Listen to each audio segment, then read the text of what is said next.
This warning has been issued by the Special Anomalies of Blizzardia. This is a civil danger warning issued for the entire state of Blizzardia until further notice. He has arrived.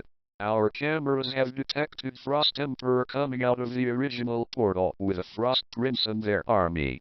They are currently heading towards heavily populated areas.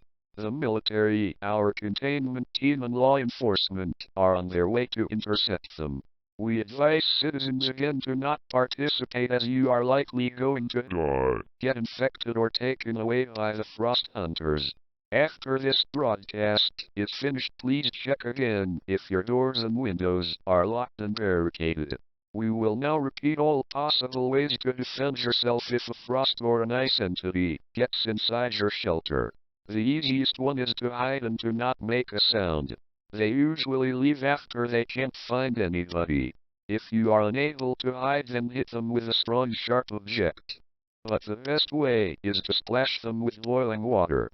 If you for some reason can't do any of these things, then you can scare them off with anything that generates heat. However, that might work for a short time if the heat is too weak. This is all for now. Thank you for your time and stay alive.